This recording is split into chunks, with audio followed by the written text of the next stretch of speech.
There is no doubt that the Libra is far reaching. It is, after all, trying to create a global currency and financial infrastructure that empowers billions of people. There are many challenges to overcome: political, financial, technological. And when it comes to the structures and regulations of the world, this is something that has been created for thousands of years. What we see here is a tablet representing a contract for the purchase of a home back in Sumerian times. And even if we consider younger nations, there are a tremendous amount of regulation, rules that need to be followed. KYC is one of the things that often comes to mind, know your customer, that need to be adhered to when it comes to every nation's rules. And the big question is, how will this new technology coexist with these regulations? I'm quoting here Jerome Powell, chairman of the US Federal Reserve, saying, "I don't think that the project can go forward," citing a number of concerns. And it is not just the US, but it's worth asking the question here: when was the last time that a new startup, after all, the Libra Foundation is a new entity being incorporated in Switzerland, was brought before the governments of the world to justify and explain what it is that they were doing? The impact of blockchain technology and the disruption that could take place in the financial system is one that is rippling through the world. You can see this headline from the UK. There's been even more stark ones as the ones you see here, promising or trying to institute heavy penalties such as jail time for those that use cryptocurrency without authorization.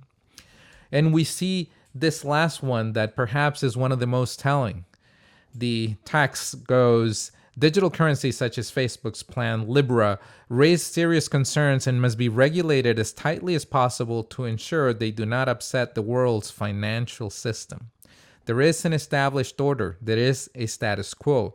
There is a set of power structures that exist, and disrupting those are not going to be easy. In this case, many of them are very closely aligned with governments.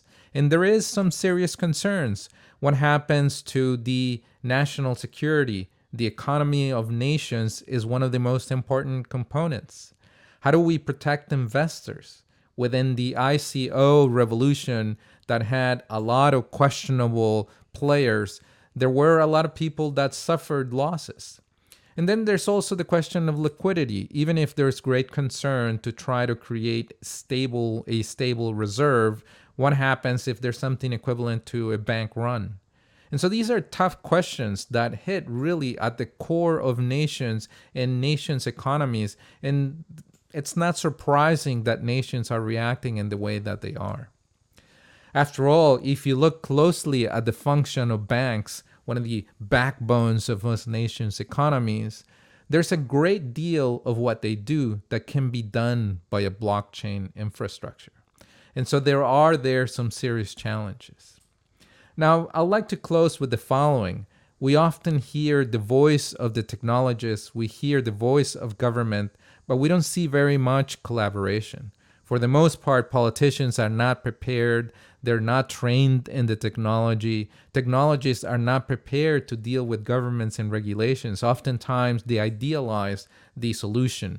From the side of politicians, a lot of criticisms can be made as well.